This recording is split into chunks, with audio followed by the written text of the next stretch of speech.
तो चलिए सीधा शुरू करते हैं। ऐतिहासिक हस्तियों को हम अक्सर एक बहुत ही सीरियस और सख्त नजरिए से देखते हैं, है ना? लेकिन आज के इस विश्लेषण में हमें बहुत ही मशहूर ऐतिहासिक हस्ती के एक बिल्कुल अलग, मजेदार और विद्रोही पहलू को एक्सप्लोर करने वाले हैं।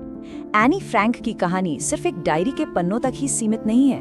एक बहुत ही सख्त क्लासरूम सेटिंग में उन्होंने जिस हाजिर जवाबी यानी स्कूल रूम विट का इस्तेमाल किया, वो आज भी कमाल का लगता है। अब जरा इस सवाल पर गहराई से सोचते हैं, क्या कभी सजा के तौर पर मिला हुआ होमवर्क कॉमेडी का एक परफेक्ट हथियार बन सकता है? इमेजिन कीजिए, एक बेहद बातूनी स्टूडेंट किसी बहुत ही सख्त टीचर की क्लास में बिना किसी बड़ी मुसीबत में पड़े कैसे सर्वाइव कर सकता है। आज हम यही समझेंगे कि कैसे एक साधारण सी स्कूल की सजा एक बहुत ही दिलचस्प बैटल ऑफ विट्स में बदल गई। तो बैकग्राउंड सेट करने के लिए सबसे पहले बात करते हैं एनी और उनकी किटी की, और देखते हैं कि उन्होंने अपनी आवाज कैसे खोजी। एनी फ्रैंक, जो वर्ल्ड वॉर II के उस बेहद मुश्किल दौर में रह रही थी, उन्हें अपने जन्मदिन पर एक बहुत ही खास तोहफा मिला, एक डायरी।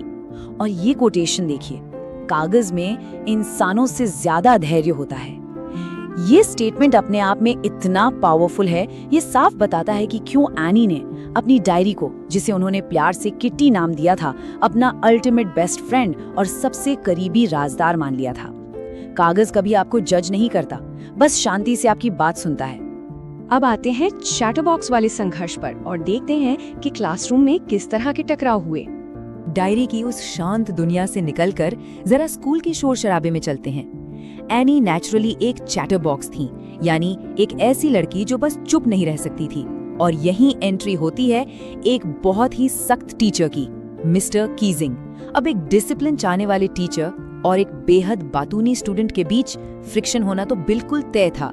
ये एक क्लासिक शोडाउन था। यहाँ एनी की जिंदगी की दो बिल्कुल अलग अलग दुनियाओं का कॉन्ट्रास्ट देखने लायक है। एक तरफ है किटी, जो पूरी तरह से शांत और अपार धैर्य रखने वाली दोस्त है, और दूसरी तरफ है मिस्टर कीसिंग, जो बेहद सख्त हैं और जिनमें एनी की बातों को सहने का बिल्कुल भी धैर्य नहीं है। ये दोनों ही बिल्कुल विपरीत चीजें एनी की रोजमर्रा की जिंदगी का हिस्सा थीं। तो चलिए देखते हैं निबंध की सजा को, जहाँ चीजें और सीरियस हो जाती हैं और दांव काफी बढ़ जाते हैं। इस लगातार बातचीत से निपटने के लिए मिस्टर कीसिंग ने जो तरीका अपनाया, वो बहुत दिलचस्प था।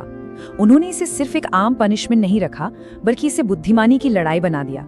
नोटिस कीजिए कि कैसे यहाँ दांव एस्केलेट हो रहे हैं। पहले सिर्फ एक आम वार्निंग दी गई।